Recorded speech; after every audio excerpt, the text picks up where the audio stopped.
Hello everyone. Welcome, welcome, welcome to Satsang. It is very good to be back with you all live and in person. And after a couple of weeks of things that just had to be dealt with and a marathon travel time, took me quite a while to get back. The flights were overbooked, a whole bunch of different things. But at any rate, I am back. I'm back in the United States right now, back in Seattle, sitting in my son's house in the playroom, actually. On the other side of the camera is just loaded with toys and stuff. Um, so this is the satsang room for now, till I decide where next is. At any rate, welcome. It's good. It's really good to be back with you all, to feel your energy, even though we're not in the same room. And there's a furnace that's very loud, so if there's kind of this rumbling in the background, there's nothing I can do about it. It just happens to be the furnace for the whole house, and it's like right over there. So, at any rate, as I was putting this together and setting it up to go live, it came to me to speak about the true self, the actual self of all things. You know, the essence of everything is what the deeply spiritual and the scientist are both seeking. They're both looking for. They're both looking for the answer of what is the essence. That is, what is it that actually is? When you consider that everything is an appearance of something else. I mean, this body is a very well coordinated conglomeration of literally trillions of different individual cells, each one of those individual cells itself being a, a, a being, a living thing that is working in concert with other living things to create this body. And it's literally, hundreds of trillions if you consider the cells themselves that make up the body, but also the various kinds of bacterium, friendly bacterium, and the like, the whole biology of all these trillions of critters that live in us at any given time, that that make up this body. Well, what's the essence of it? If you Because it's an appearance of something else. It appears at this level of perception we see this body. If we zoom in on a cell, we get a very different picture, right? And the cells actually have some space in between them, and they're floating around and they're doing their things. And you look in closely, you see that the cell is made up of tiny bits and tiny particles. It goes down to the molecule, to the atom, and it keeps going. It just keeps going, and the search for the of those who want to know the nature of life, the nature of being, is to find that which is, which absolutely is. Now you could think of that also in terms of our desire to know ourselves. So who am I then? Am I nothing more than this this well coordinated collection of cells? Where's the sense of I in that? Is it a particular conglomerate, a particular group of cells got together and suddenly, but consciousness? I am self-aware. Well, at what part? Is it a self-aware molecule, a self-aware combination? And where does this sentience come from? What actually is it? Which is the question. Well, then, who am I? What is the self? And this microphone I'm talking into, it doesn't have a sense of self. It isn't sentient. It isn't self-aware. It can't say I am. Neither is the camera I'm looking at, the couch I'm sitting on, the little mirror behind me. None of they can announce themselves. This phenomena that we experience, that it experienced in all life forms, but it is at its peak in the human being, because in all of the life forms, there's a sense of I, there's a sense of being, there's a sentience, but there's no capacity to marvel at it, to be aware and know that you're aware. So what is this true self? What is the actual self? Now, in spiritual terms, we think of it as the capital S self. It's got names like God and Christ consciousness and Buddha nature, pure consciousness, the absolute, pure awareness. But those are all just words, right? They're all nice spiritual words. We might use them. And if I ask you a question, you might even give that to as an answer, so I don't bother you anymore. But let's try to go beyond those words to the actual self. Who is it that's looking out from through those eyes that are looking at your screen right now? I mean, isn't that yourself? Now, what if that was more than just yourself? What if it was the self? Now, there's thoughts about that sense of your existence, that sense of self-awareness, right? You know you're self-aware, right? If I ask you, are you aware? You will say yes, right? And you won't hesitate. Right? Oh yeah, I'm aware. Right? You're aware of your own being. Yes, I'm aware of my own being. What is it that's actually aware? What is it that knows that it is? This is the question that the sages have pondered for forever. It is a question that's being similarly examined in science, trying to find the essence of our being. So you know yourself as as a self. There is some sense of self-awareness and self-consciousness that is registering my words, that's registering this event we're doing here, it's registering the picture on your screen, it's registering all of it. Isn't that you? I mean, isn't ultimately that which is perceiving, you'd have to call that this is myself, it is I who is perceiving. Now we have all sorts of thoughts about that I. We have all sorts of identifications with that I. We have all sorts of ideas about it, right? But let's just try to look at the actual experience itself, the sense of I. And isn't it interesting that nobody here refers to themselves in the third person? You know, if I say, "How are you?" right? You say, "How are you?" Me, I don't say GP is fine. I say, "I am fine." Isn't it interesting that referring to ourselves, we all have the same name? We all say, I. We're all referring to this experience that is undeniable, that I am. I am having an experience. I am having feelings. I am having thoughts. I am engaging in conversation. This I. Right? Now, what if that I was way more than you thought it was?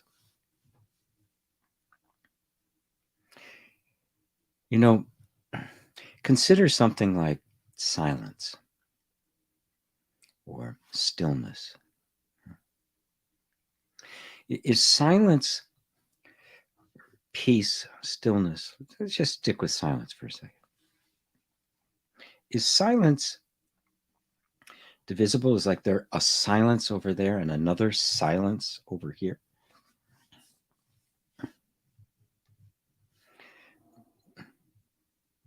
Is that is your silence and my silence different? If we both come to a sense of silence or stillness, is yours different than mine? Now this is very subtle. the sense of I am, that sense of I that's registering everything, is that really different? Do you think that the experience you're having of I and the experience I'm having of I is completely different? What is being experienced? Yes, obviously. Right? I'm looking at a camera, you're looking at my face, or maybe just listening. Right?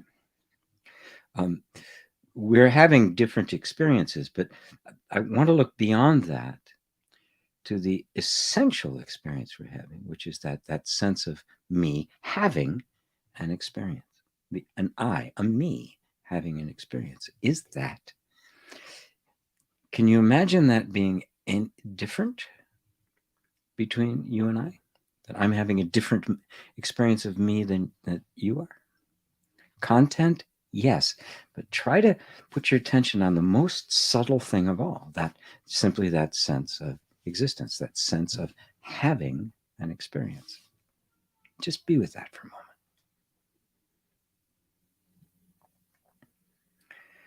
Do you really think that that's any different? If everybody comes to that place of simply being aware of being aware, is anybody's experience different from anybody else's?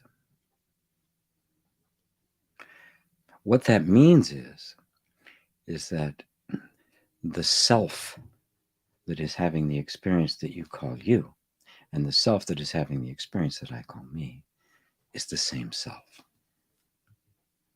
One silence, one stillness, one consciousness, having multiple simultaneous experiences through multiple lenses of perception. But the essence of it, the actual self itself, that is the one self. That is the I am, which is universal. It is the theme throughout the entire universe. That is the true self, the only self.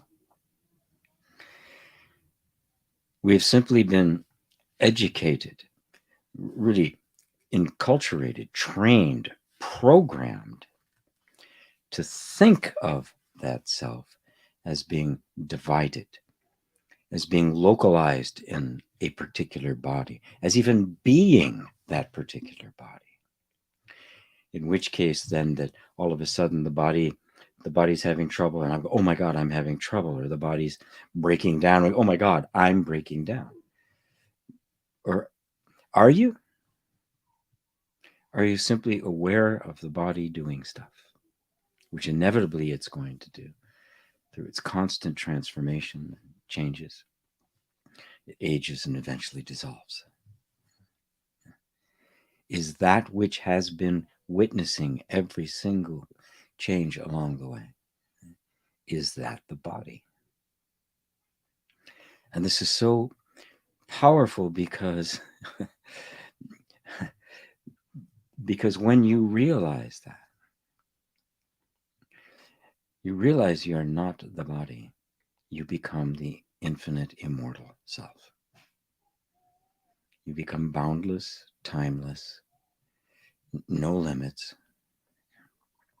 And every one of your problems, every single problem you have, is the result of identification with body. The self is one. The I am is one.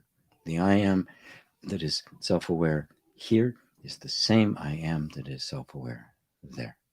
It is only a thought that says we are different, we are separate. So I think I'll let that go for now. Let me go over here and say hello to everybody. Hello to everybody. I want to try to not call out all the names and try to get right into the questions, but I want to see lots of people saying, thank you for doing your best to be here with us. Welcome back.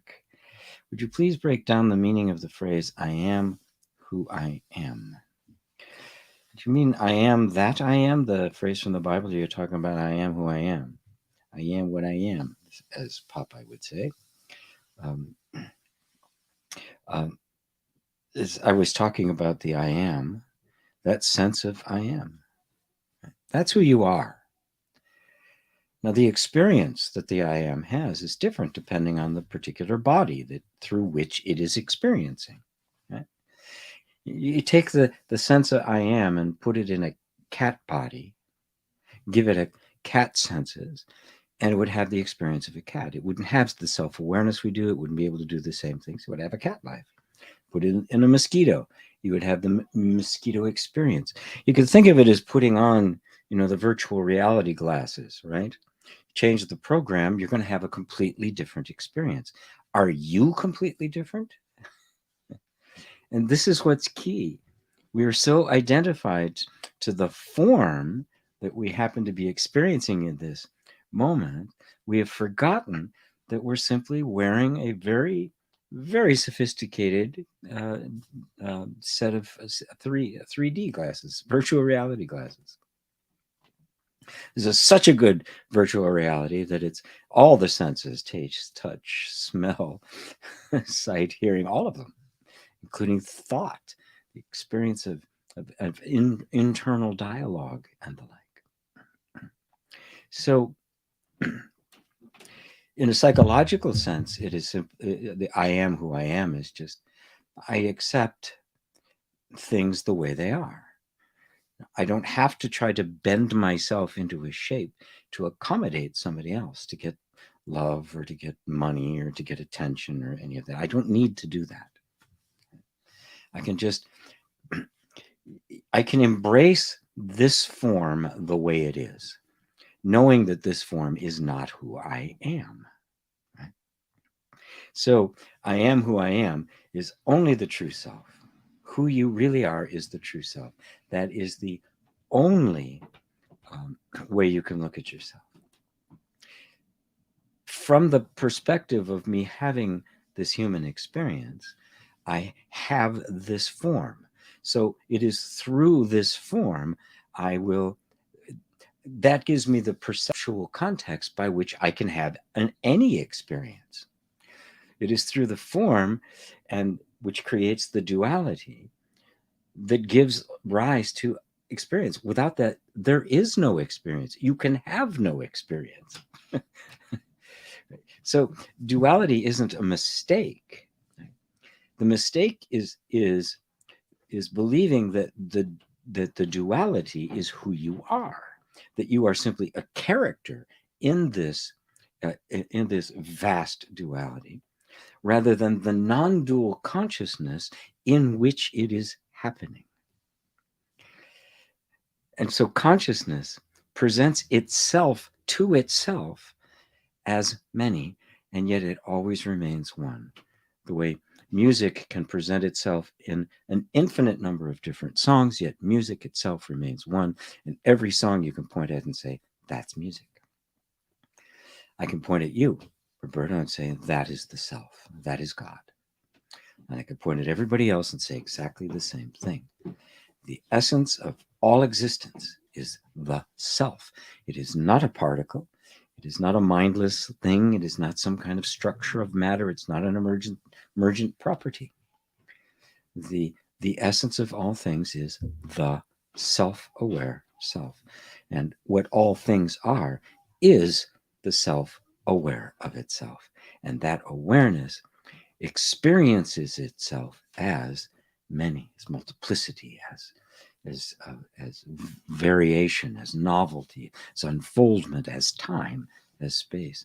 And yet that's not what it is. That's only how it's experienced. Any song that I hear is music, but that's not what music is. You can't articulate what music is, but you see it in the song. But it's not confined to it. So you experience life through the particular programming that you call Roberto. But you're not Roberto. Knowing this actually liberates you from the programming and frees up the manifestation, frees up the form, frees up the body, and allows it to be the maximum that it can possibly be. And every form has its limits. It has to. There has to be a division, or there be no form. Only the self is formless. So I hope that helps you, Roberto. There's Ava and Robbie, Romania. There's Crispin. Good to be here. John in Ireland. My heart breaks for the Ukrainians, an example of uncontrolled and insatiable ego by Putin. I've been thinking a lot about this going on in the Ukraine, and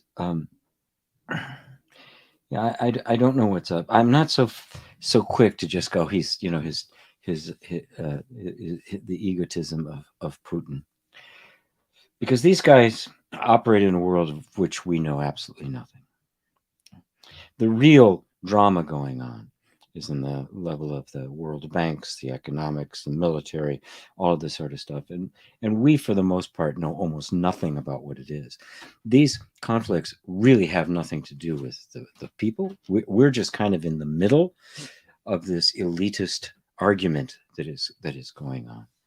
And, something spooked him. But he, as all the countries of the world do, represent a particular state of mind that has become dominant. And that state of mind is self-destructive. So don't point the finger at Putin's ego unless you also point it at Trudeau and Biden and Johnson, and name any politician, anybody in a political role, and they're all the same.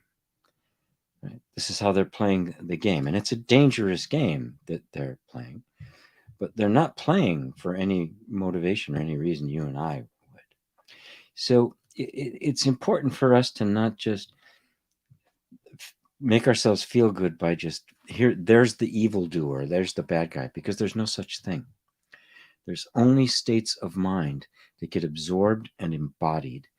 And the state of mind that he's embodying is identical to the state of mind that's being embodied by every other government in the world. They have all lost their way. And so we need to let go of our preferences, let go of our ideas as to the way things should go, let go of pointing the finger at somebody in particular, and recognize that these are viruses of the mind that have infected humanity, and they've infected all of us. Every last one of us, and it should be our mission to expunge these things from our minds. So, in keeping with that, I'm actually decided to do something I've never done before. I'm going to do a 2-day prayer retreat to pray for the world. And it's not just going to be a vigil where we're all just going to sit around and chant or anything like that. It is going to be a workshop, because there's a variety of different ways of approaching prayer, but at the essence of it, there is a need for us to get in touch with our power, because this is really the deal. Is these guys that are basically destroying the planet can only do so because we feel like we don't have any power. And political power is gone. The U.S. is not a democracy anymore. It hasn't been for about 25 years. That's all gone, right? I'm not sure there are any democracies left, because they're all dominated by money and the banks and Wall Street and all of that. So, but we are not powerless.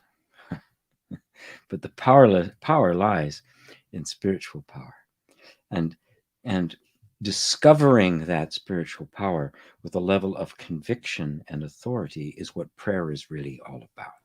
And there's levels of prayer. I've identified 4 of them, actually. The prayer of supplication, which is asking a prayer of affirmation, a more mystical or metaphysical prayer that is more of a recognition. And then the really that which is closely related to what I was talking about earlier, and that is the prayer of I am, where the one praying and the one being prayed to are the same. And with at each step, the prayers become more powerful.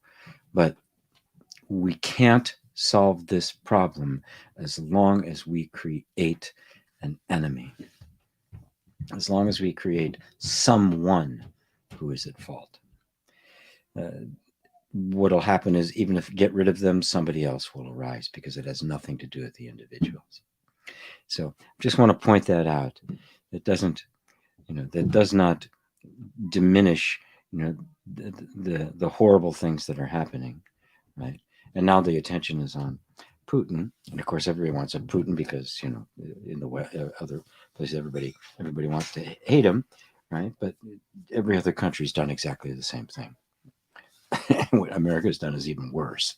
So let's kind of pull back and find our power, because what we really simply want is a universal healing. We want the end of this virus of domination and imperialism and evil. We want it removed from the human psyche. So I will leave that at that. So thank you, John. Thank you. Hello, Diane. Good to see you. Prayers for healing and peace. Yes. Hendrik and Jay, good to see you. Earthbirth. Hi, Earthbirth. Yay. And a heart. Are you new? I don't remember seeing that name. Jojo loves it. Hello, Jojo. Johanna. Jojo, Johanna. There's David and Elaine. Hi, folks. Crispin says, I'm going to do a 10-day Vipassana retreat next Wednesday, and I find myself hoping to get enlightened there. Nice text, ego.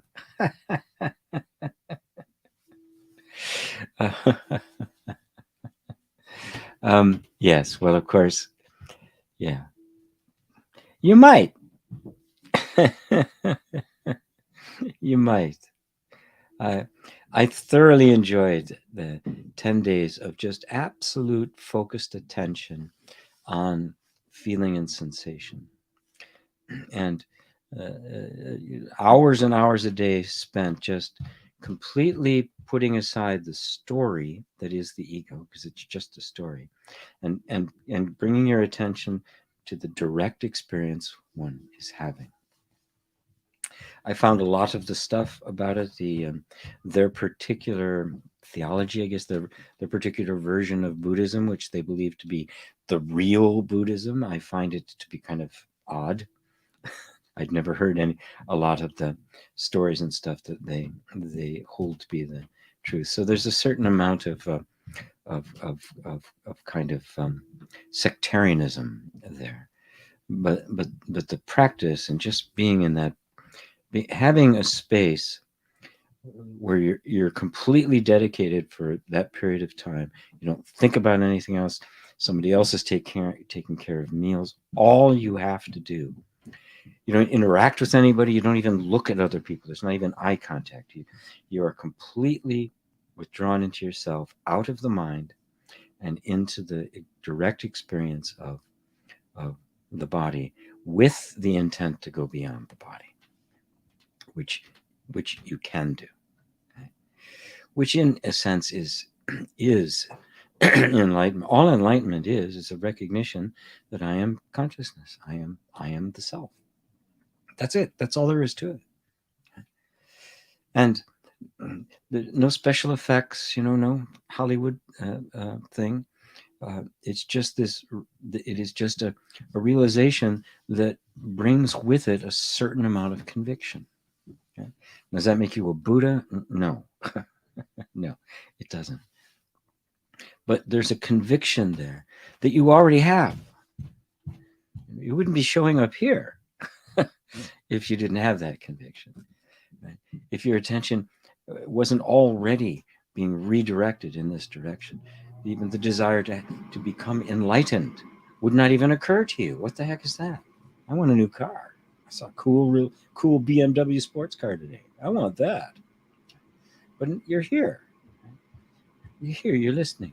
Something inside you has already made that transition. That is the the that is the enlightenment happening. Don't think of it as this event that happens in a moment in time. It never is. It's something that happens outside of time. So you don't do this, and this step, and then you get enlightened, right? Enlightenment is creating the steps. Awakening is beckoning you to this retreat, right? To simply reveal itself to itself. Well, I'll just leave it at that, I think. Lydia, so good to see you. Steffi, hello, Steffi. Just want to say thank you. Some very special people here who are true friends to me. Beautiful. Happy birthday, Jill. Oh, it's your birthday today, Jill. Happy birthday to you. Very good. Very good. Let's see. I'm gonna do a 10 by myself. Okay, I saw that. Hello, Carl. GP, love you. Have you back. Sunday evening wasn't the same without you. At what age can you teach, guide a child, young adult, to their true selves, or is it interfering with their journey? I wish someone had taught me when I was a teenager. It would have saved me decades of torment. Thanks again for your time and advice. Well, there's no cut and dry thing. You get to this age, and it's going to be different for every child. You're talking about your own children. The best education is your own awakening. It's your own conviction and your own adherence to what's true. So the energy field you're creating around them is already open and responsive. You have to remember that all of us do need to make that plunge. We all have to fall into identification with the body. That sense of consciousness contracting and identifying itself with a particular form. We all have to experience that. If we don't, we remain children, or like animals, right? Which are in complete harmony with everything. They live in undifferentiated consciousness, right? But they do not have the capacity for enlightenment, simply because they don't have the capacity to identify at all. And so they have to fall. And this is the hardest thing for a parent to endure who is conscious, who is coming up the other side of that arc. It's the most difficult thing to do. But so you simply are there. This is where you learn enormous compassion. And you can tell, having talks with them, when you can bring stuff up, say, have you ever looked at it like this? There's a point when they're teenagers, they could be receptive to it. But once again, your example, the way you are, is going to be the strongest teacher. The more happy you are, the more content you are, the more conviction you hold, the more patient and tolerant you are, the more contemplative, the more you're willing to not jump to conclusions about things, or point accusatory fingers, but say, there's always another side to this. Let's look more deeply together. There's ways where you can basically cultivate the ground that they will just naturally walk on. So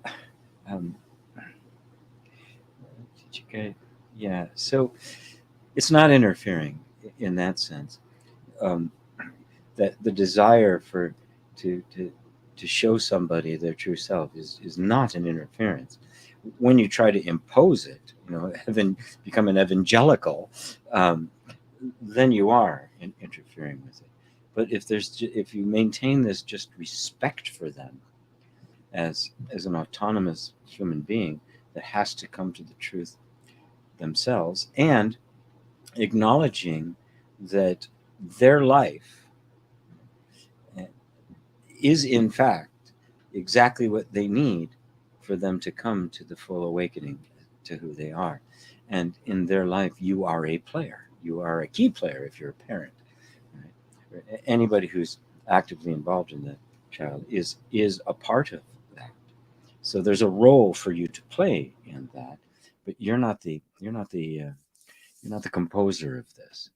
You're not making it happen. You're simply playing a role in this cosmic drama, and they're the star. Everybody's the star in their own cosmic drama, and everybody else plays a role within it. And that's the wonder of it. Everyone is the center of the universe, and when that center recognizes itself as such, and the barriers fall off. When it's constricted, I am the center is the ego. When that falls away and that center becomes everywhere, it is awakening. So hopefully that helps you, Carl. Happy birthday! Tomorrow's birthday, GP. How did everybody find out it was my birthday? I don't tell anybody, but it's tomorrow. Yes, it is. It is tomorrow. So, my son, what do you get? What do I get to my father's? He doesn't live anywhere. When am I going to get him? So he said, I know, I'm going to get a $70 bottle of wine to go. So we shared a $70 bottle of wine last night for my birthday, which is, they're going out of town. So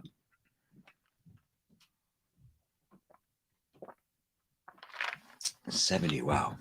It seems like a long time, doesn't it?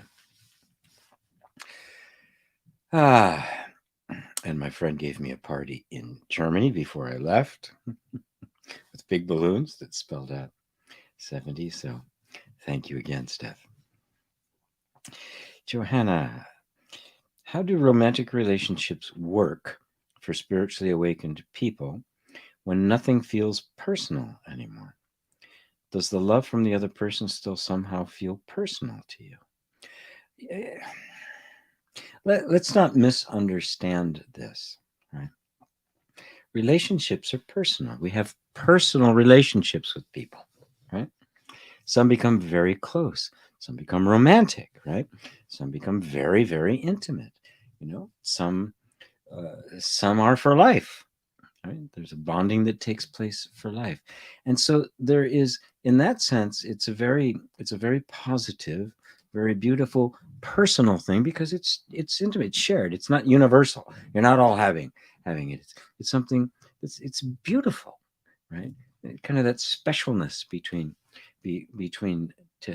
two people that can finish each other's sentence and look at each other across from the room and know what each other are thinking, and there's that kind of merging of spirits, right? So when we're talking about it being impersonal, that does not exclude personal love, right? It enhances it, right? The losing of the personal means I'm losing the sense of me being a particular being. What now? This may sound strange, but when you do that, you now see all the supposed others as yourself, but you experience it as an other. It's like when you have a dream at night and you're in a room full of people, all those people are you. And that's clear when you're dreaming. Well, not when you're dreaming, and you're talking to people and you're having, and it's, if there's in the dream they're an other, when you wake up from the dream, you realize it wasn't another at all. It was me. Every face, every character, every word was all coming from myself. Now, if in the waking dream, I see that if I try to say they're all coming from myself, without understanding the infinite nature of the self, it'll become very cluttered. Spirits, it'll be the ego trying to figure out how am I one with everyone. and you can't do it. But when you find that I am, that you are, is the same I am in everyone, that does not diminish the differences and the variety and the interaction and the intimacy and the sweetness. Matter of fact, it makes it more sweet, because what is love except oneness, right? What is it we're seeking in romantic love other than that sense of just disappearing into somebody else, forgetting yourself in somebody else? That's the joy of it, right? When your greatest happiness is making somebody else happy. And what that love points to is the ultimate union of being one, of there simply being one soul, one self. And you're simply experiencing two faces on the same soul. And that's love. That's the real nature of love. But like everything else, love in its essence is indivisible and infinite and universal. It's the nature of being itself. But like music, it must express itself. And in order to express itself, it must have two, at least two. So in a romantic relationship, you have one love that is manifesting itself in a very unique circumstance. In the case of romantic love, or parent and child, or friends, or colleagues, or work, all of these things are variants of the central theme of love. When you recognize that, you see it is all under the auspices and the control of love. And at that case, in that point, the romantic relationship can be sweetened and also turned to the deepest purpose, which is an aid to every individual realizing their oneness with the whole, realizing themselves as the self, and that what is being experienced is the nature of the self itself. But as I keep trying to point out, this is really subtle because it's not two. The one, in order for there to be any expression at all, must become two. So this is the great mystery. It becomes two without ever stopping being one. And my favorite metaphor for that is music in the song. Right? In order to have a song, I mean, you can have a song a cappella, or you can have a 130-piece orchestra playing the same thing. All of these together making this unified whole, all playing off the same page. So there's a oneness and a manyness simultaneously. They're not two. This is what the mind cannot grasp. So you just take it. Just take it that you're experiencing the self, and the name of the self is love. So it's not me trying to be one with somebody else. This me that I call me is the one manifesting itself.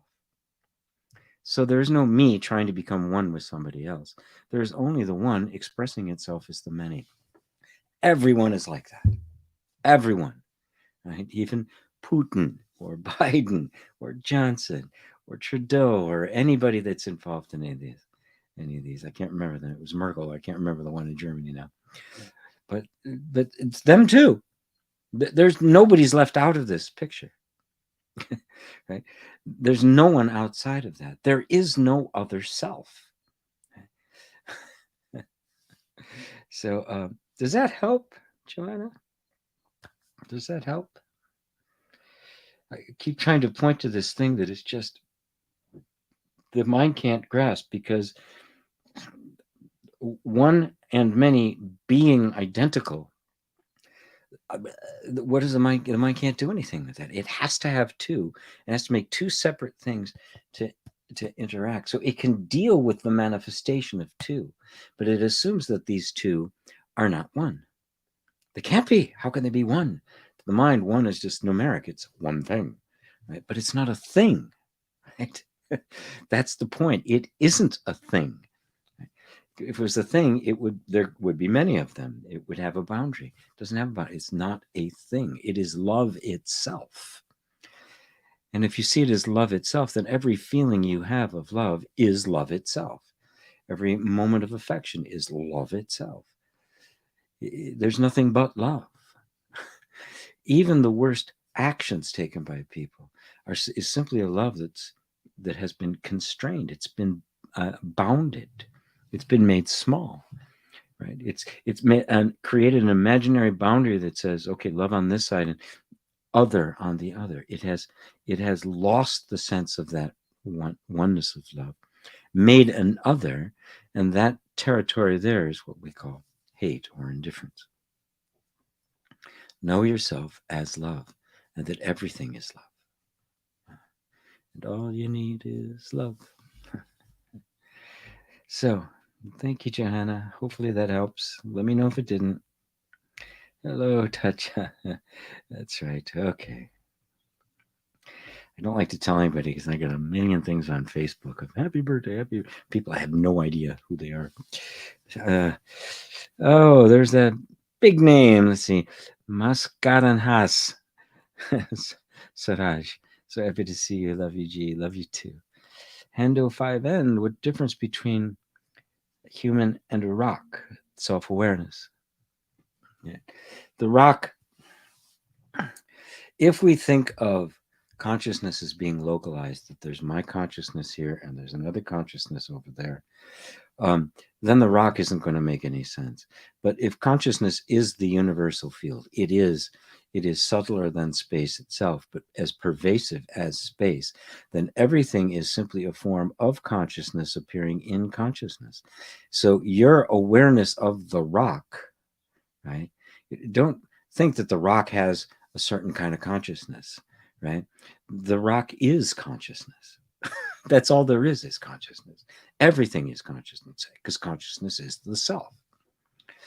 And the big advantage of the human being is that I know I am that consciousness. And everything else is that consciousness. So I literally am the consciousness of the rock. Nothing is outside of consciousness. It is made of consciousness, whether it appears to be something totally inanimate, like a rock, or it appears to be brilliantly animated, like an animal or a human being. It is all appearing in the one consciousness. And you are that one consciousness. What other consciousness do you know except the one that's hearing my voice right now? That consciousness is the consciousness, and all of us are in it. So the difference between the human and the rock, from the point of view of consciousness, is absolutely nothing. Different manifestations of exactly the same thing. What's the difference between a flute and a tuba? Well, yeah, the flute and the tuba sound very, very different. Right? But in essence, they're the same. They're musical instruments, and in certain pieces require both. Right? We require rocks, and we require humans. We require cheetahs, and we require frogs. Right? It is all consciousness. It's not a world where consciousness is in things. All things are in consciousness. And you are that consciousness. Pay attention to the fact that you are self-aware. Don't project that self-awareness out there, but just become completely mystified and overwhelmed at the wonder of you are conscious. You are self-aware. That's the doorway. Don't be projecting it out there and go, yeah, well, the consciousness is there and there. Forget about it. You don't even know what's out there. Right? You don't even know if any of this exists at all. You could be having a dream. You could be asleep on another planet. Right?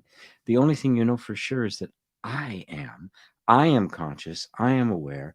I'm aware of a whole bunch of things. Focus the attention on that awareness. That is the door that will open to the rest of it. Thank you, Hindu. Jay, I was listening to a satsang Mooji did a few weeks ago, and he was talking about a proper guidance needed even after the awakening. How long is this guidance needed? Does it eventually come down to the student's sincerity in the inquiry? Well, for most the awakening is not this ta-da, right? The trumpet sound, Gabriel sounds the horn, and it's the end of the story. You've already experienced it, Jay, to a certain extent, right? Otherwise you wouldn't be here. This wouldn't be interesting or attractive to you to sit and listen to this old guy go on and on, right? So my experience is that when people begin to have these initial glimpses that are not the ultimate liberating glimpse, but a glimpse that begins to drive the whole story forward, that there's still so much conditioning and programming going on. There's still so many habits of the mind that you need guidance sorting it all out, watching for the potholes, not falling into the various kinds of traps that are natural after lifetimes of identification with the egoic mind.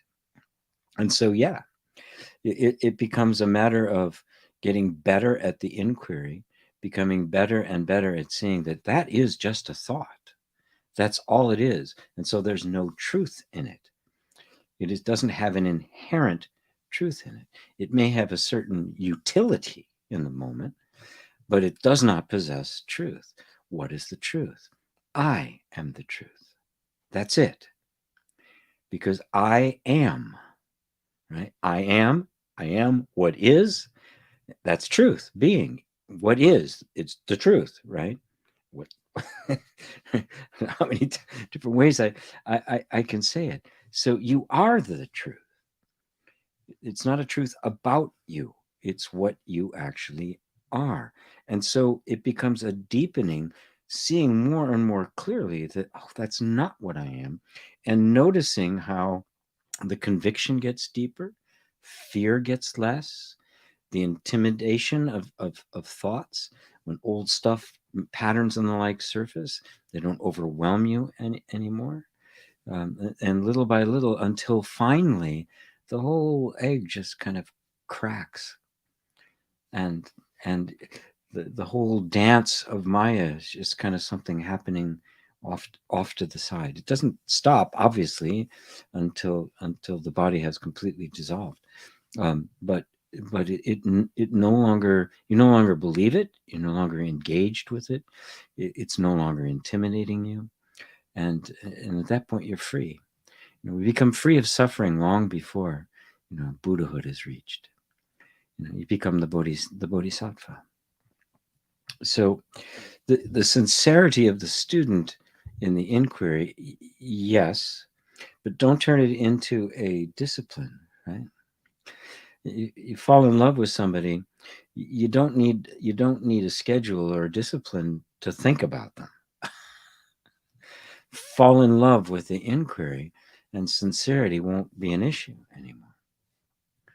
Just fall in love with this question of, well, who am I? Who's everybody? What is the essence of all? Where did all this come from? What is the the root, the fundamental, the essence of all of this experience, which is so amazing and phenomenal and mysterious? Right? This let that drive you, and it will transform all lesser desires. Desires are just for which doesn't mean you become a monk and you go off to the forest or something like that. What it means is that this seeing the incredible mystery and beauty and wonder of self-aware existence eventually just kind of replaces all the lesser desires, the desires that are starting with the most gross, right? The ones that are purely indulgence, the ones that are trying to find happiness in things, they begin to fall away, and you become more and more subtle, more and more nuanced, and that's the purification. You're becoming more and more you. It isn't pure like some kind of like moral code. It's like what isn't you is falling away. what's been conditioned and added on, and beliefs and assumptions and stuff that was kind of laid on you that you took in as true, those fall away. You go, oh, that's not me. That it isn't true. It's just a bunch of beliefs people had, and they fall away. And with it falls away the manifestation of it, the fear, the self-doubt, all of that. And all of that is coming from the be willing to make the inquiry. The self-inquiry is the pinnacle of spiritual practice, because it's not even a practice. Practice is something you do, you repeat to get good at it, right? But the self-inquiry is not something, it's not a skill you're trying to acquire. It's a sober and engaged look into, who am I? What's really going on here? Am I who I thought I was? And you can see that's not a practice. I don't practice to make that go away. It's an inquiry, and it's a discovery. And when you discover, oh, I'm not, boom, it's over. You don't need to practice anything. So the culmination, the highest form of spiritual engagement is self-inquiry. And enlightenment is not possible without it. That's from the Ribhu Gita. Without inquiry, you, no matter how devoted and devotional you might be, you won't be able to make that final step. So, how's that, Jay? Good buddy. Hello, Ursula. David and Lane. Ramana Maharshi said the greatest service one could perform for humanity is to realize and awaken to the true self. Oh my God, yes. How poignant this message seems in light of the appalling situation in the Ukraine. Yes, it is the highest calling. What could be more powerful? What could be a more powerful influence on the affairs of men than someone who knows who they are? Someone who has realized they are the infinite self, and that not only they are the infinite self, every being everywhere is the infinite self. And that becomes the state of mind that is witnessing the events going on. Can you fathom how powerful and influential that would be, even if it's never broadcast on the airways? That it's just you knowing it, just down at the most fundamental level, energetic level of the global universal human consciousness. It is going to have an effect. So yes, the characters of Ramana and Christ and Shankara and Papaji and Muji and Buddha and the effect that they've had is far beyond even what we can imagine, far beyond what has been even recorded historically. The entire process that all of us are going through right now is a direct result of it. The awakened one. Thanks for that, David Lane. Sean, good to see you. Jojo loves it. Sometimes that experience that I am aware of being aware is extremely uncomfortable. It's very important. This is very important, and thank you for bringing that up. Here's the inquiry. What is it that's uncomfortable? Is awareness uncomfortable? Or is discomfort something awareness is aware of? So what is it that's uncomfortable?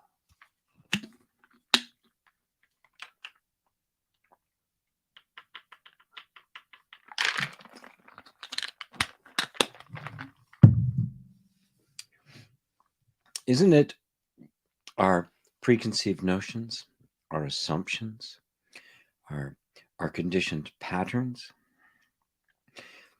that are no longer holding sway over your all your actions and thoughts and feelings? It's beginning to kind of break down that these are just assumptions. They're not really the truth. Isn't that what's feeling the discomfort?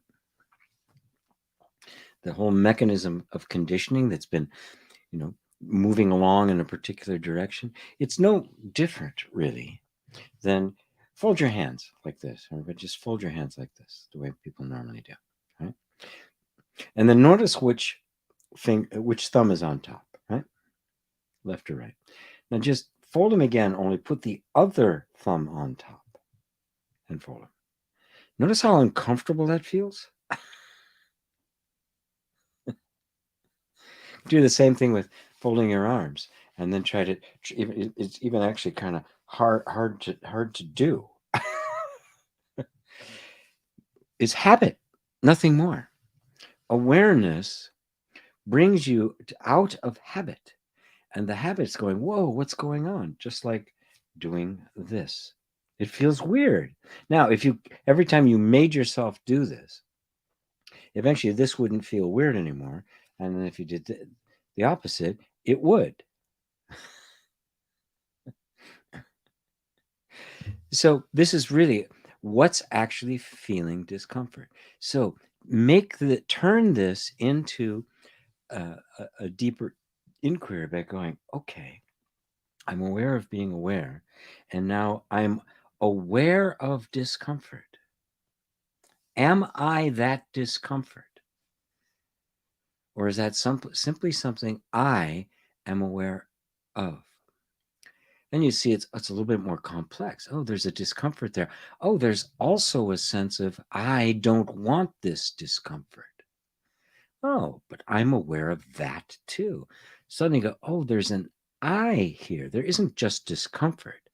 There's a sense of I that doesn't like it. Is this who I am? Is that I who I am? Or is that something else I am aware of? If I can be aware of it, it can't be me. Right? Do you follow that? Anything that I can perceive can't possibly be me because it's another. It's there. I'm looking at it. What's looking at it? So the discomfort can't be me. The I that says, I don't like this discomfort, or as you put, I am aware, is it, or even calling it, it's really uncomfortable. Is that you? Or are you that which is simply aware of this content? And at times that awareness can become so withdrawn into itself that it is simply aware of being aware. And other times things are appearing in that awareness. Being aware of being aware is just is communion with yourself. But then things are going to come up, right? Does that, if something comes up in awareness, does that make you less aware of being aware? Are you still not aware that you're aware of that? Where's the I? Which one is the I? The discomfort? That feeling that I don't want that discomfort? Any story about that discomfort, where it came to, why it's happening? Any sense of I that likes or dislikes or prefers or doesn't? Or is I that which is aware? And is that awareness ever uncomfortable? The awareness itself, is it uncomfortable? Or is discomfort and comfort just something that appear and disappear, just like waves on the ocean? Take that inquiry all the way and don't stop. This is often the case in, as I was telling Jay before, why we need to have continued guidance in that, because something comes up, it's uncomfortable. As isn't the spiritual stuff supposed to get better and better and more peaceful? Right? If you believe that, then a discomfort coming up is going to be a problem, and suddenly now you're trying to solve a problem. No, stay with the inquiry. Okay, who is aware of the discomfort? Well, that's me. Am I? Since I'm aware of that, I can't be that discomfort. And there's something more subtle that doesn't like that, wants to get rid of that. That can't be me either. Why? Because I'm looking at it. I'm aware of it. And there's spiritual ideas that I shouldn't be experiencing that. No, I shouldn't be experiencing that. No. Another thought. Am I that thought, or am I that which is aware of it? You just keep digging into the inquiry, till you just, there's nothing here but me. The pure me is untouched by all of it. Thank you, Jojo. Jim Rich, nice to accidentally meet you. Wow, there are no mistakes. I found you by sitting here watching another video when you popped up. Cool. Good. Wonderful. Glad to have you, Rich. There are no mistakes. No. Mistakes are just what the mind likes to call a mistake. Right? Because there's a personal sense that I'm making choices, and I made a choice thinking I was heading that way, and I ended up heading that way, and I call that a mistake. Right? It's a mistake or it's serendipitous. It really just depends. I mean, the movie is a comedy or it's a drama. It only depends on where they fade to black and it says the end. Right? Because all comedies have to have some kind of little dramatic thing going on, and all dramas have a little comic relief. It's really where you just happen to fade to black and oh, that's a drama. That's tragedy. That's a comedy. Life doesn't fade to black. Well, it does, but it's kind of different. Tatiana, the self is one. So beautiful, so comforting. Thank you, GB, for endless wisdom you've been sharing with all of us. Thank you. Self is one. Yes. Ponder that, and you'll see that it can't be any other way. And that realization will just open the floodgates till your entire being embraces that. Dale says, welcome back. Thank you. Tian, hi, GP. Is that sense of I am the source of fulfillment and satisfaction? How come I do not feel it? What to do to feel it? Thanks, GP. It's not the source of fulfillment and satisfaction. It is fulfillment and satisfaction. Now, I'm going to push you more towards the inquiry. Is that sense of I am the source of fulfillment? How come I do not feel it, right? Now, notice you're talking about the I am as something other than you. That's why you don't feel it. Because you're seeing it as something out there, as a someone, as a God somewhere. And I'm going to get to this I am. Well, the I am, if it's the I am, is the I am. So the I am is the one to whom this question appeared.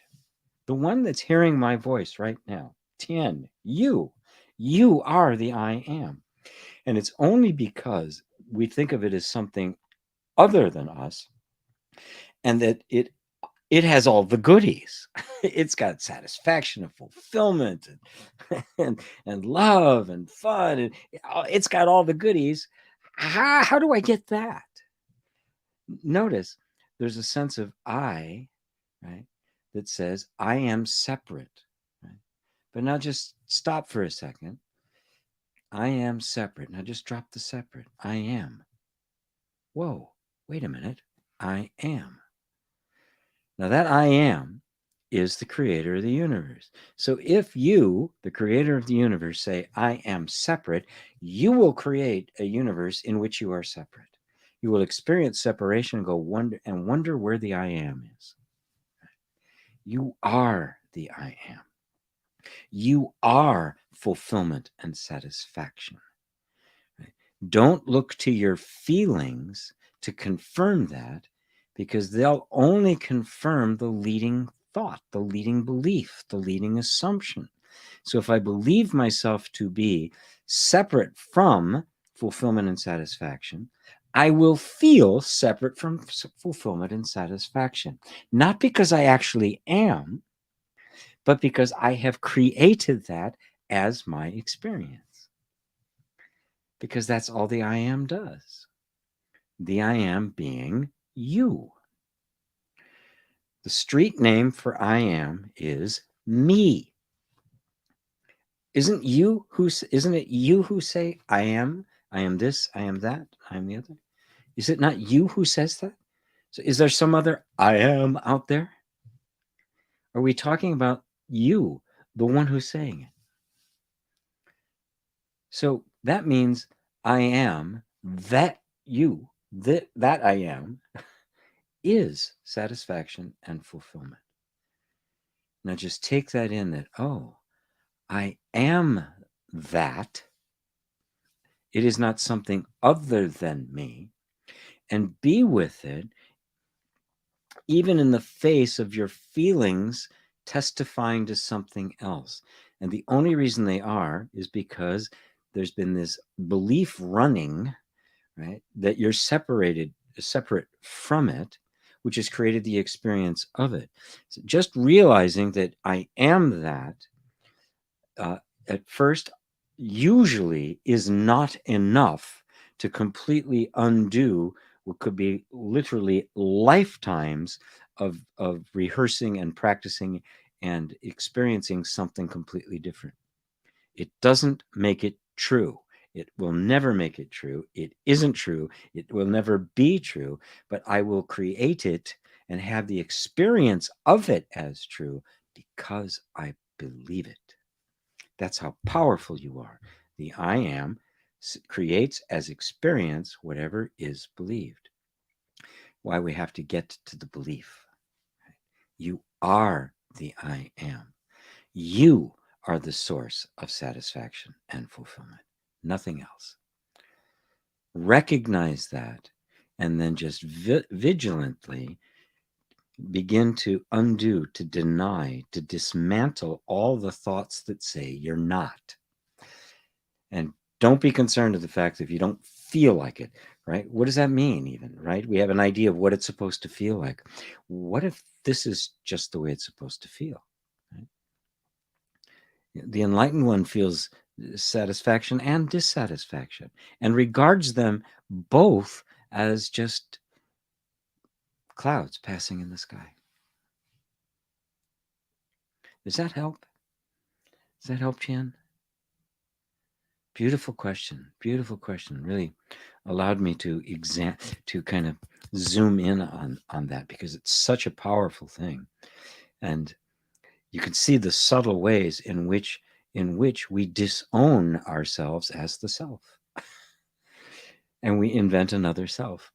And this is the Western heritage, of course. Well, not just the Western, but this is the total of the West. The Abrahamic religions are all based on God, the I am, as the ultimate other. Right? This idea creeps into everything. It creeps into Buddhism and Hinduism and Shinto and all of them. All of them, because the one thing the mind just cannot grasp is that it already is what it's seeking. No, it can't be. If I was really the self, I'd feel like this. Who said? Jesus' first temptation was, if you're the Son of God, come on. If you're the Son of God, come on, do something fancy. Do a miracle. Turn this bread into stones into bread because you're hungry, right? It's been 40 days. Come on. That was the first temptation. If you are that. He didn't buy it. Oh, wonderful. Wonderful. Thanks. Thanks for that, Jan. Hey, Dale. Thank you for welcoming me back. I am you. So good to see you and all again. My question, if our real existence is this infinite being that is apparently independent, why then is it dependent on experiencing what it is not? Wow. Because that's only how we interpret it. We interpret it as it experiencing that which is not. You cannot experience something that isn't. You can have no experience of that which does not actually exist. Therefore, what the self is experiencing at all times, that is, what you are experiencing at all times, is yourself. And isn't that the case? I mean, just look, aren't you always experiencing yourself? Every other experience comes and goes. Satsang will be over here in a little bit, and you won't be experiencing me anymore at all, or any of the questions, or any of the people here. Okay? We're gone. But you'll still be there. Your experience of you is always there. That's the self, right? Now let's just stay with that for a second. Right? If what I'm experiencing, like when you have a dream at night, this is why sages use the metaphor of a dream so consistently, because it so illustrates what we're talking about.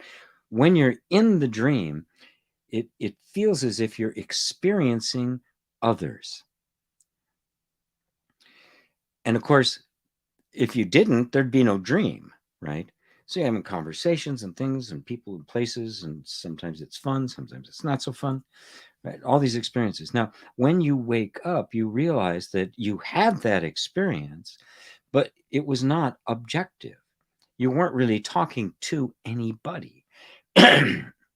It was all you. So you were one with it. The experience I was experiencing myself. I was experiencing myself appearing to me and talking to me as this imagined other. It was completely and totally subjective. What it is not, right? So in the dream, it seems as if you're experiencing what you are not, an other, but in fact you are experiencing you. There isn't anything other than the self. It is not experiencing something it is not. Right? There is simply this one thought that what I am experiencing exists independent of my experiencing of it. That it has an objective, concrete existence, that it has a self, that there's a self there and there's another self here, and I am experiencing attributes of a self that exists independent. I am not. I am experiencing attributes of the consciousness that I am. So in a dream, everything in that dream is simply mind. It is simply forms of consciousness. That is what all of this is. Forms of consciousness. The belief is that it exists independent. That's what is not. That one thought is it. That's the whole thing, right? This exists independent. It has a self. That's in Buddhism. That's why they say it has no self. It doesn't have that concrete existence. And a good example of that is color. We say that this shirt is maroon, and this is black and white. The couch is tan, or the flowers are red. The grass is green. The sky is blue. No, they're not. This is not red. Color is not an attribute of this object. It is an attribute of light. You are seeing light, not this. Now, imagine that light had the capacity to self-modulate. So it didn't really need to reflect off of anything. That light itself could just decide, I'm only going to show maroon in these various shades in this little space. I'm going to give it a background. You would see an image that you're seeing right now, and there'd be nothing there other than light, right? You wouldn't be able to tell the difference, would you? Well, in fact, that's what's happening. Imagine a substance that can self-modulate to the point where it not only can do that with light, it can do it with sound, it can do it with taste, smell, and touch, and thought. and you'd have a completely subjective experience. There'd be the experience of an actual objective world, and yet there would be no objective world. It would be this self-modulating substance. That self-modulating substance is consciousness. That is what all of this is. Consciousness modulating itself, creating a universe modeled after itself, characterized by itself, appearing to itself, made of itself. And you are that. You are that consciousness. Everything is. It is, oh, I don't know how else I can put it. Does that help? Break down the idea that there's something that I and what I'm experiencing are different. Could anything exist without me there to bear witness? We thought, well, yeah, it would exist. If I'm there or not, it still exists. But wait a second. Isn't that it's there whether I'm there or not? Isn't that something being conceptualized within consciousness? No consciousness whatsoever. Can anything exist? This is an inquiry to make. It's something to probe. It's not something I could just give you the answer. I mean, I actually just did give you the answer, but the mind's going to be kind of slow to accept that because it's so different, right?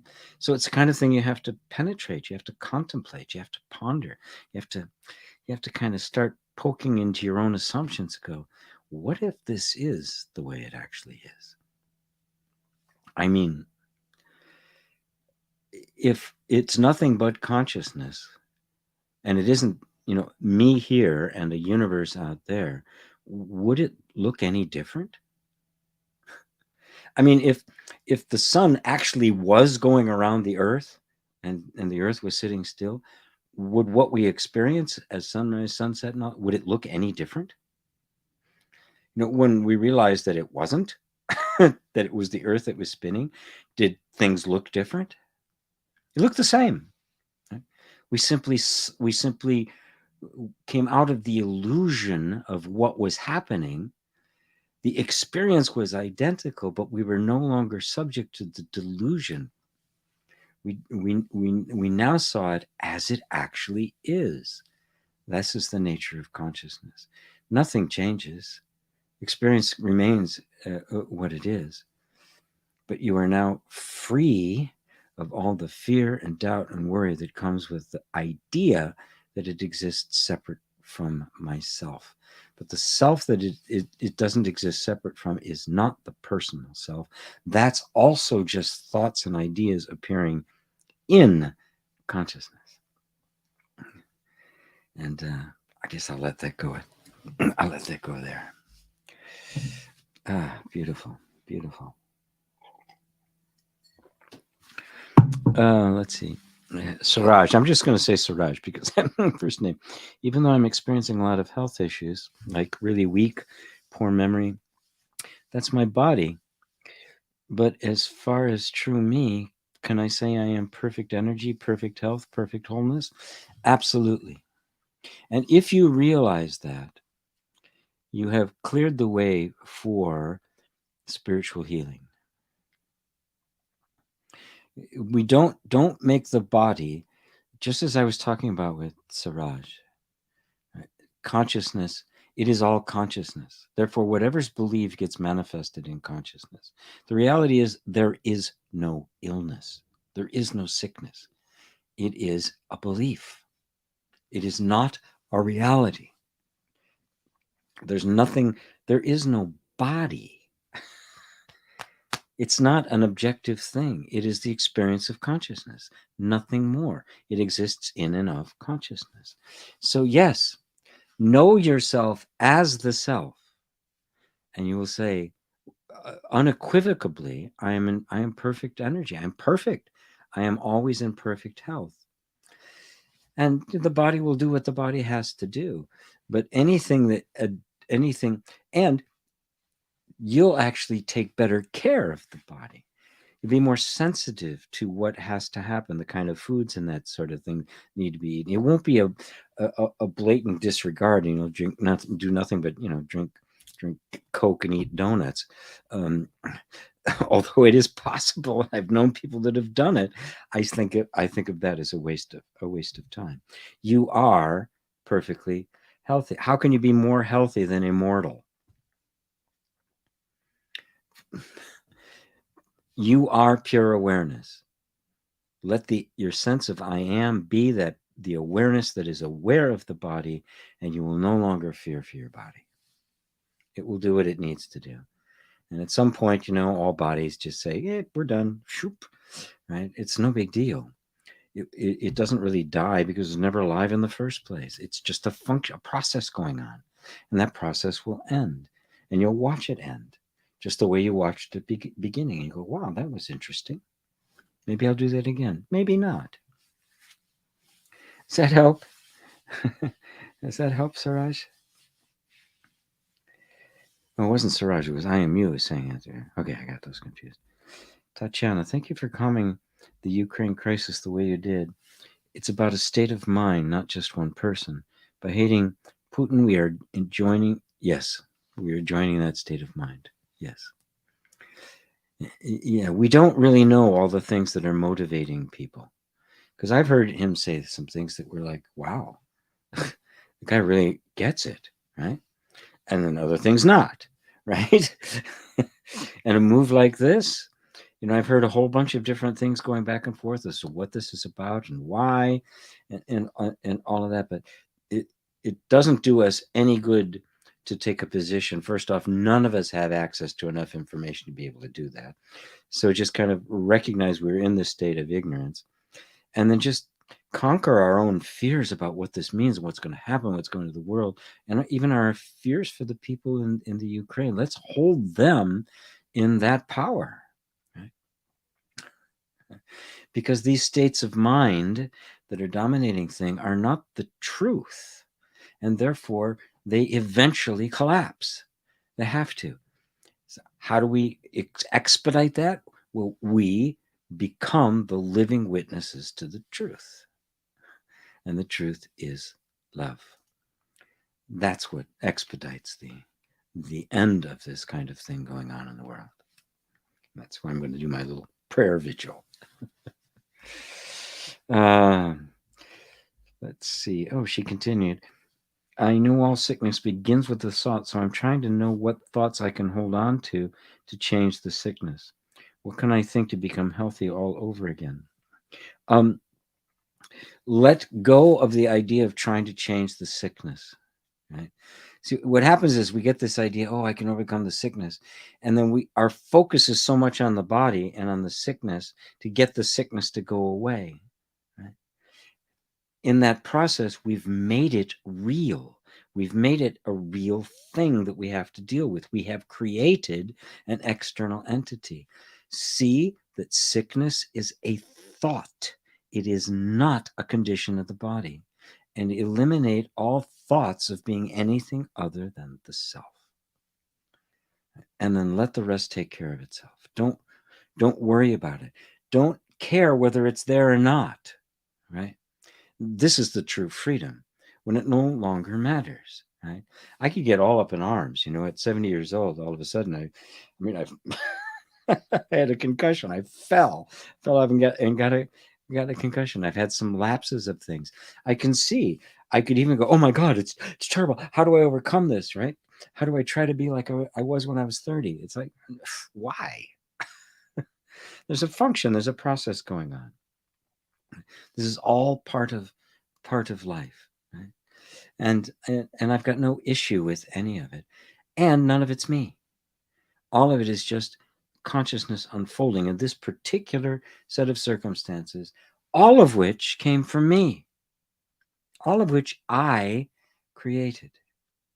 So enjoy your own creation, recognizing that that sickness is just a thought.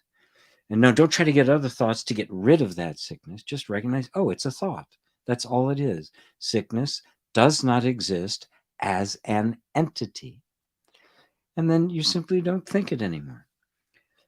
And so when something goes wrong in the body, or so, you don't even call it sickness. Oh, something's going on in the body. What do you need, body? What can I give you? Until something goes wrong in the body to the point and it just kind of stops functioning. And I don't have access to these senses anymore. I'll still be around. You guys aren't getting rid of me that easy. Peter, welcome back, GP. Wonderful. Wonderful to be here again. Peace, love, and wisdom from Italy. Thank you for sharing knowledge and for the beautiful pointers, always resonating deep inside. Ah, beautiful. That's what I want. I want that resonance. I find that the resonant frequency, that when I hum it, you all just get enlightened. Good to see you too, playing. Ava, beautiful idea of such workshop prayer. Waiting for that. Yeah, good. 2 weeks. Yeah, it's going to be, I think, the 19th and 20th. 2 days, 3 hours each, Saturday and a Sunday. So on that Sunday, satsang will be after that. It's going to be my time 8 to 11. So then, is that right? Yeah, 8 to 11. Yeah, so it'll be early on the West Coast, but I wanted to make it so that we could all participate. King Walsh. Hey, Jonas. You kiss my ring. Earth Birth. Yes, I'm new. Thanks to Jojo. Thanks for your wisdom. It's greatly appreciated. You're very welcome. Hello, Barbro. When will the workshop be? Yes, the 19th and 20th of March. I'll be telling everybody. I'll be sending out an email. I'm just putting all this stuff together for now and actually figuring out what I'm going to do for 6 hours. And in April, I'm going to do another one, tapping for the world, where we're going to use EFT and stop thinking about ourselves and tap as if we were tapping for the whole world, because we can do that. Can you? Let's see. Okay, King Walsh. Yeah, thank you. Yeah, thank you. Can you please suggest methods for helping me to translate thoughts and feelings into words in a concise manner? Thanks. Earth Birth.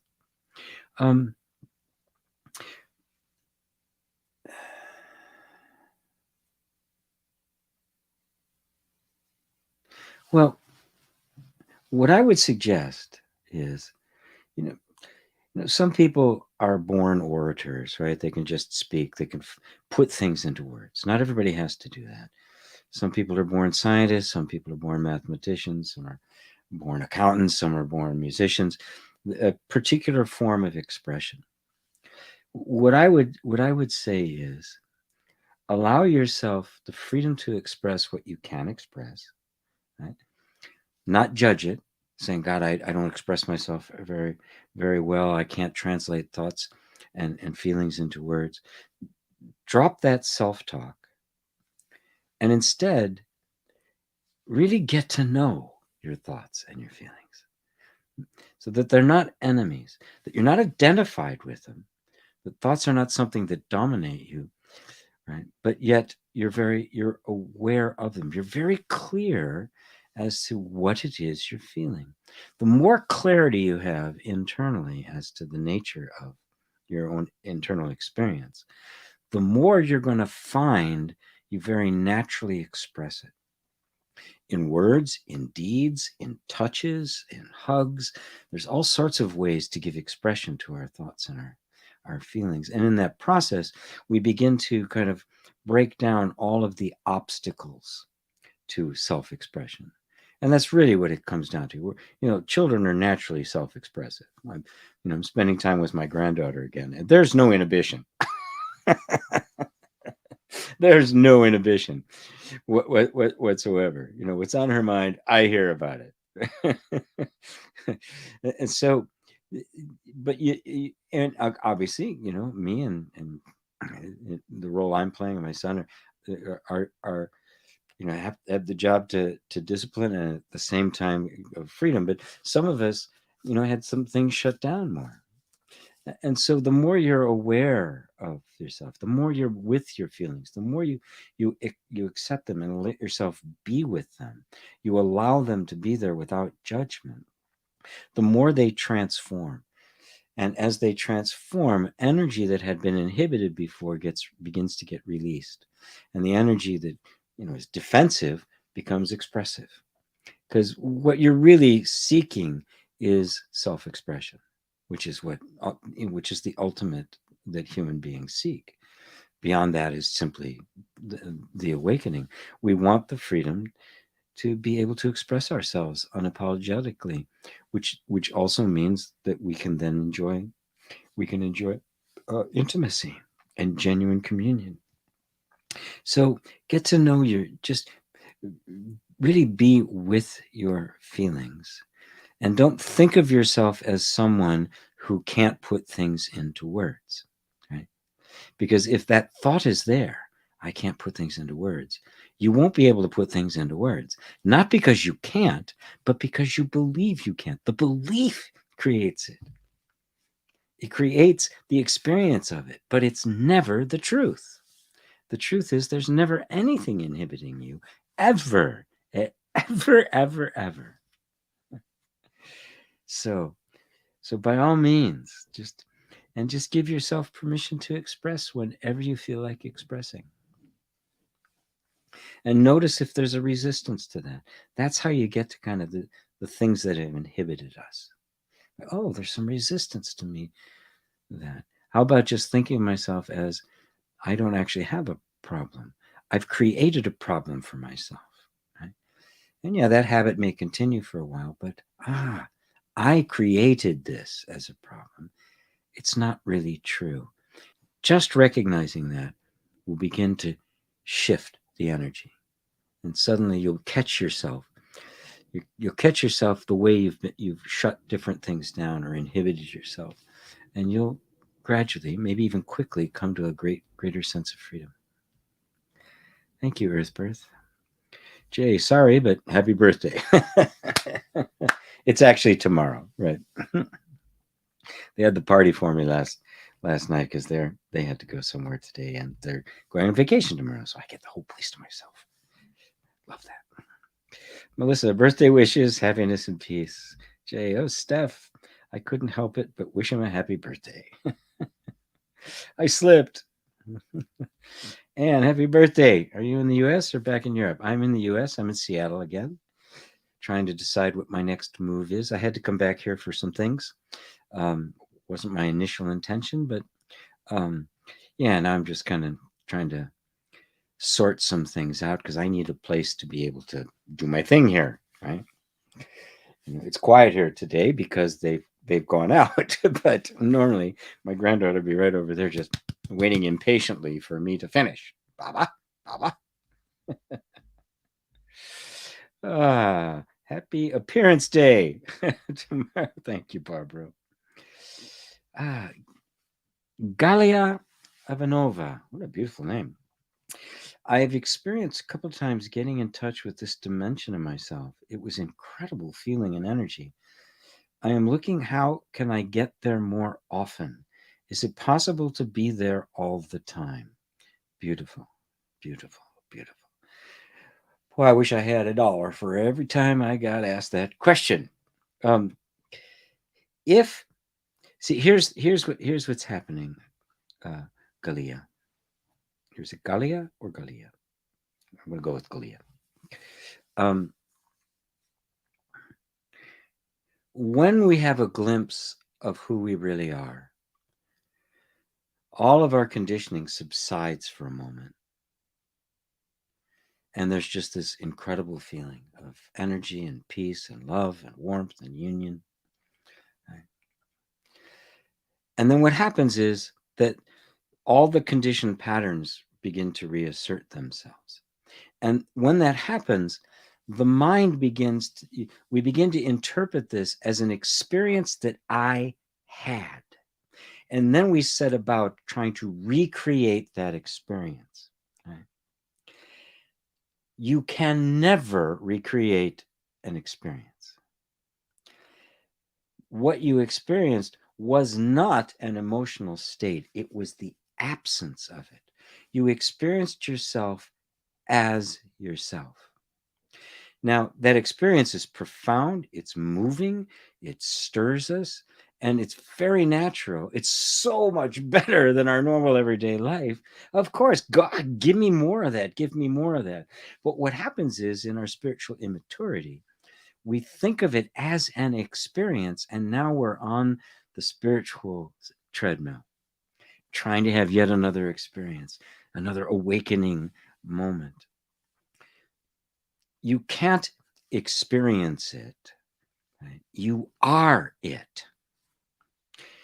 Here's a beautiful metaphor for that. Imagine you live somewhere where the sky was always gray, always, right? Years, right? And every now and then, every 5-10 years or something, this strange blue patch appears in the sky. See, the gray is the sky, isn't it? And all of a sudden, out of nowhere, this blue cloud, this blue patch appears in the sky. And everybody wonders about it and they marvel, like, oh my God, what is, oh, this is incredible. And they worship it and they make churches for it because it just kind of disappears then, right? Every couple of years it shows up and there's this blue thing appears. It must be a god, right? Well, over time we get better, we get more mature, we begin to think about it more. And finally we get scientific and okay, it's time. We're going to see what is this blue thing that is always appearing in our sky? And so they have to wait, right? They've got the instruments, they're ready to go. They're in a hot air balloon. They don't have airplanes yet. And, waiting now could be a couple of years. Finally, it happens. The blue thing appears in the sky. Into the balloons, everybody gets all the equipment and everything, and up they fly. And they go, wow, as they're getting closer and closer, they're going to measure it, they're going to touch it. What is this thing? And before they know it, they go, oh my God, they're in it, they're going through it. And all of a sudden they pop out on the other side, and it's like, oh,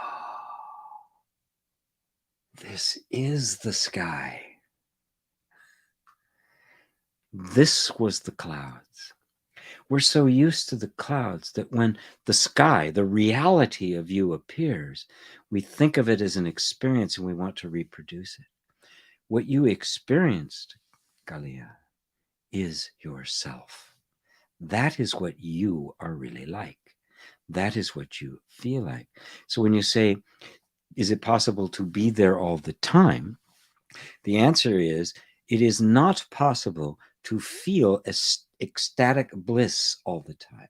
If you did, it would get boring and you'd need more of it. That's what addictions are, right? It feels good. Now I feel bad. Oh, I got to get back to the, right? You recognize that all the ups and downs of feeling are appearing to that which is beyond all of it. And the more the sense of I, your sense of who you are, is identified with the blue spot, right, as the sky, even if the sky is completely gray, you now know that, this is something in the way. It's not who I am. It's not the sky. It's something just simply blocking me seeing it. But this is where the metaphor falls down, because what can block you from seeing yourself? You can be blocked from having an ecstatic experience, but what is it that's aware of the ecstatic experience and that which is aware of the experiences that are not so ecstatic or difficult? That awareness, can anything block you from that? That's you. And the more you realize that, the more and more you will have this feeling, right? But it won't be simply an ecstatic moment. It will be peace. And yes, it not only can be constant, it is constant. It's always there. It's simply the mind runs away, runs to things, right? The mind turns that feeling of the peace, that happiness you felt as always there, turns it into an experience and assumes it's not there. And that assumption is what creates the feeling that it's not there. The fact is, it's you. It's always been you. It always will be you. This is the realization. It is not a state that is attained. How do you attain what you already are? It's who you are. This is the realization. This is the true awakening. Does that answer for you, Galia or Galia?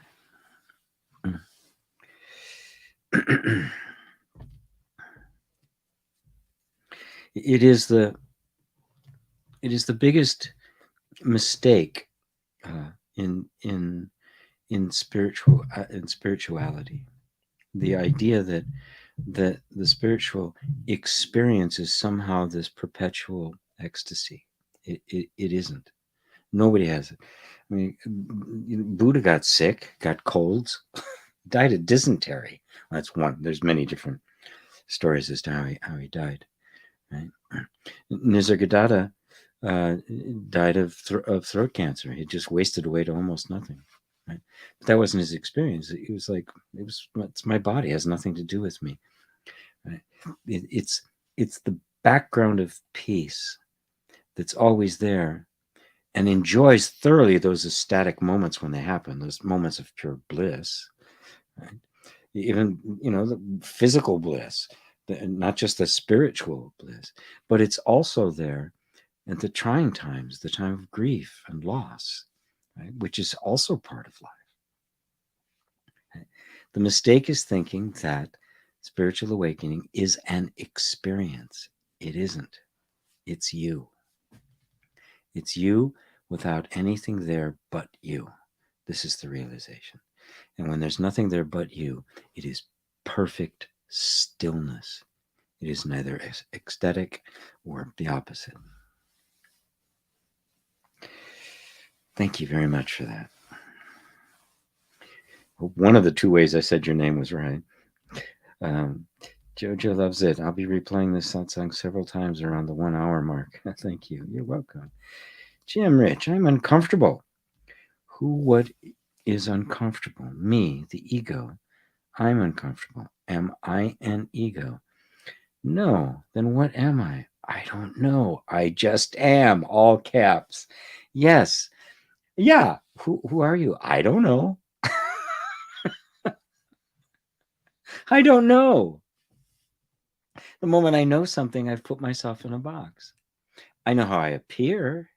A 70-year-old man sitting in my granddaughter's playroom with a light and a camera and a microphone, talking to all of you. That's how I appear.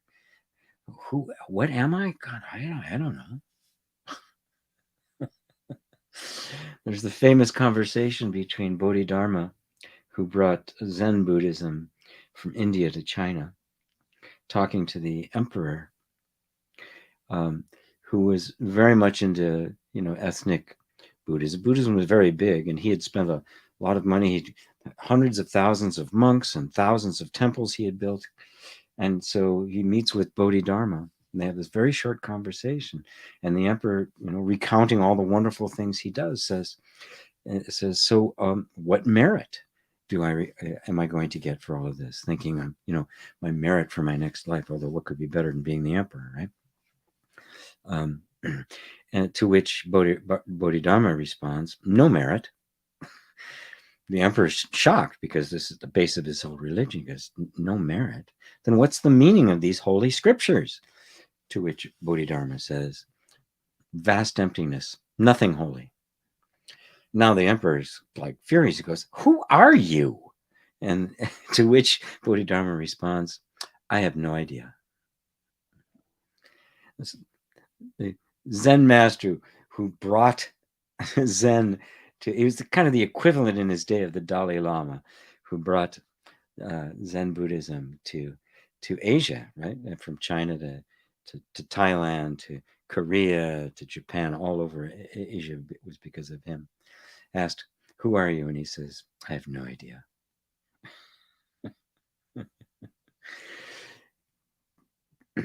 Be nobody. Nobody in particular.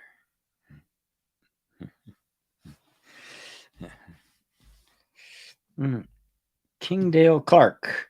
Oh, Kingdale Clark, happy birthday. Thank you. Lisa, as usual, I feel confused. How can I help, Lisa? Vanyashi, there's so much love in crying. Yes, there is. Jay, thank you. It's refreshing, recentering, and a reminder when listening to a true teacher. Thank you, Jay. Mascarenas Saraj, can you tell me what of all the thoughts I can have to be perfect health? What am I already as what all am I already as far as regarding perfect health? Drop perfect health as a goal. Right? Because then if health is the goal, everything I'm doing is for health, right? It's not spiritual anymore. You're not being devoted to truth. You're being devoted to an outcome. It's not to say it's not a good outcome and not a desirable one, but it's nothing that's not where we should be directing our life. The energy of our life is too important and too precious for such a transient and temporary outcome.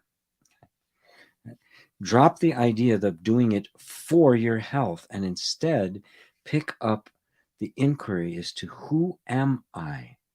I want to know who I am, no matter what, whether I'm in good health or bad health, or rich or for poor, no matter what's happening, I want to know who I am. That, to me, is the only thing a human being can really, it's the only thing worthy of the attention and passion of the human being. Everything, if you do that, because it is the highest, it will take care of everything else. But this is one of the problems. People are trying to practice manifestation, right? Instead of sticking with the actual premise, the actual law, as it were, right? There's always an eye looking back. It's always for some result, which means you're not purely in the engagement. You're not really engaging in the actual principle, because you're always measuring it. Right? It's always serving some other interest.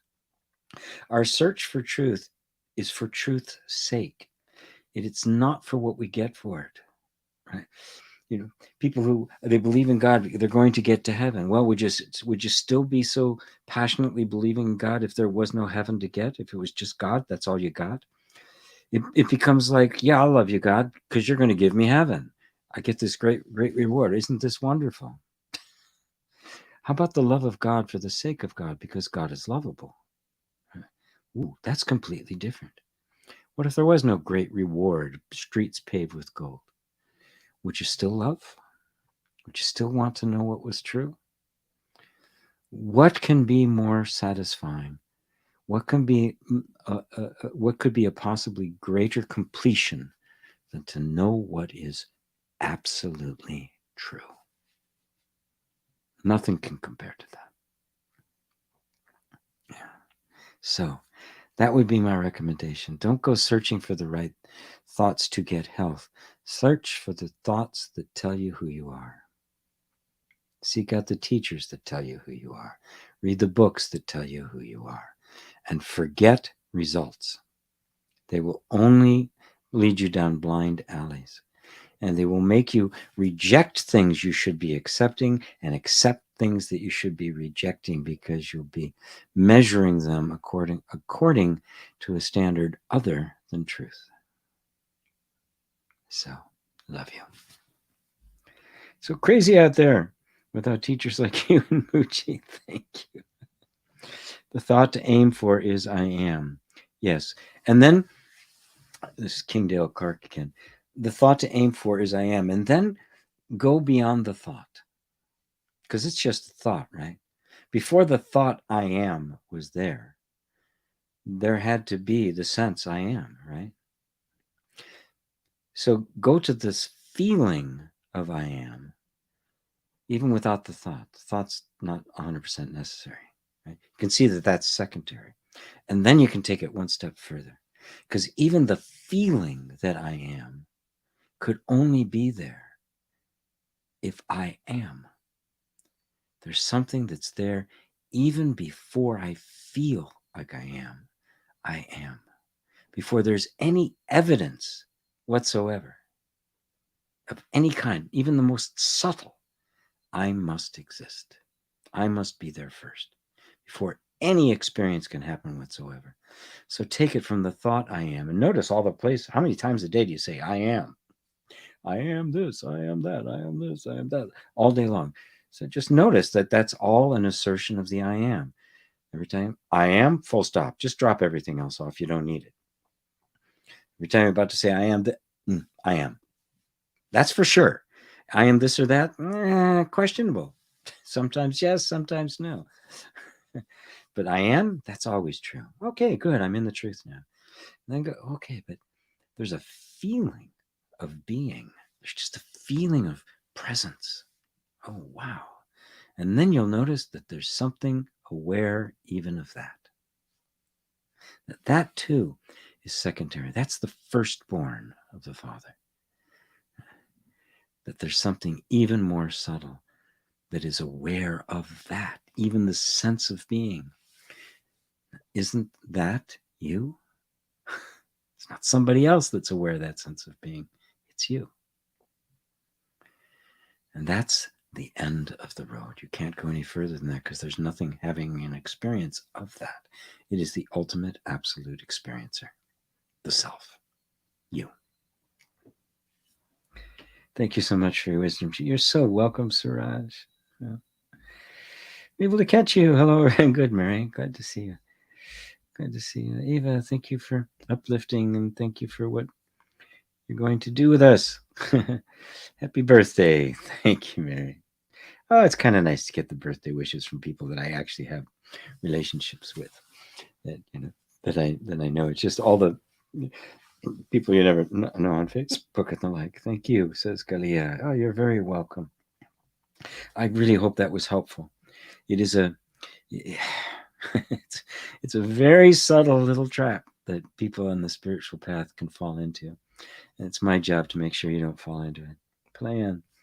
Thank you again for sharing the not too wisdom, GP, and happy birthday. Thank you. Mary. Ajay Shanti had a great talk the other day that was so good.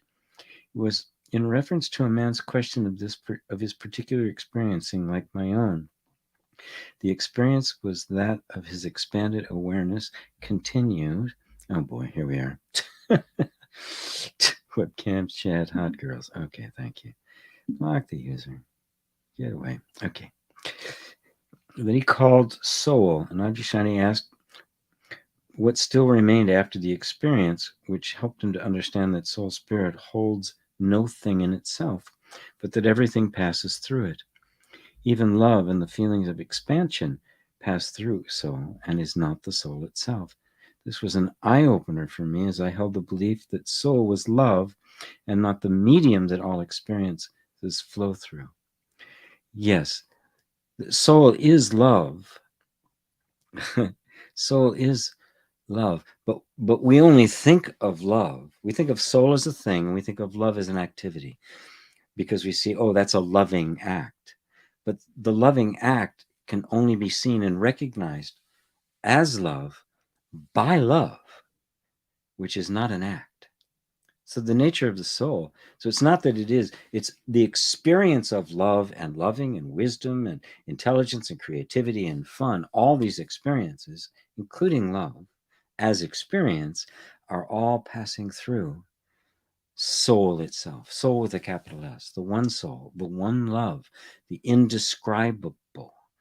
Right? Even using the word love is beyond it.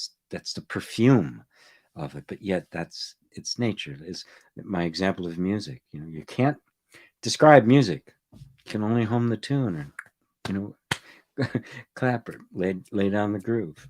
That's all you can do, and yet music is obviously real. Love is the same thing. Everything passes through. Soul is another name for the self. That is the ultimate absolute experiencer of all things. So beautiful, Mary. I love Ajay Shanti. I love him. Earth Birth. Much gratitude for your answer to my previous question. Hoping you'll be around for another 70 years. Well, we'll see. We'll see. My birth certificate didn't have an expiration date, so we don't know for sure. Let's see. Deep thanks and gratitude as always, G. Enjoy your day of peace and solitude tomorrow. I will. Thank you. Is there somebody I missed? Thank you. Thank you. Nope. Okay. Very good. Will you be staying in U.S. or returning to Europe, Germany? I don't know what I'm going to be doing, because with Europe, unless I can find some place to get permanent, to get residency, I can only be there 3 months out of 6, right? Which is why I had to leave. And they actually counted the days when I went through immigration, leaving Germany. They counted. Oh, you've been here a long time. They counted up, 85 days. So they do watch that kind of thing. Tatiana, I just wanted to share something that Carl Jung said. One does not become enlightened by imagining figures of light, but by making the darkness conscious. Yes. Yes. Amen, Carl. Jim, I had a little experience with the psychic realm and can see that arriving over in heaven is also a kind of experience that someone is having in and as the absolute, or whatever that is called. Beautiful. Yes, that's exactly the case. Even heaven is just experienced. Glorious lights and heavenly beings. But wait, that's not what I am, because I'm looking at it. What am I? This is the question. What am I? And that's the absolute.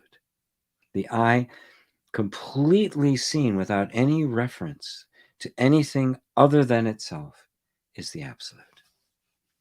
That's the truth. And it goes beyond all words. Absolute, we use these words, but again, they're pointers. How do you point to something that's everywhere? Lisa Marie, happy birthday, G. Your presence is a gift. Thank you, Lisa. Thank you very much, Lisa Marie. Is this my old friend, Lisa Marie, that we haven't talked in a long, long time? We've only met in person a couple of times. Is that the same one? That'd be wonderful. John, many thanks, G. Felice, yes, Tatiana, Mary, great. All right, 2 hours and 1 minute. Got through all the questions. Alrighty, you are the self. Right? The self is not something you're going to attain. It's not something you're going to get to. It's something you realize. That's why it's a realization. It is not an attainment. It's not an accomplishment. You don't become the self. You are the self. It is the recognition of that. And that recognition, which has already happened in all of you, or you wouldn't be here, right? Holding to that recognition, living with it, abiding in it, will dismantle all of the thoughts that say you're not that. And that's the only thing we have to do. It's the only practice. That is, in a sense, a practice, but you're not practicing to become something. You are the something, and you are simply eliminating everything that says you're not. So, until next time, everyone, I will be doing a meditation tomorrow for the Enlightened World Network. My show is, of course, on Tuesday, which will be right here.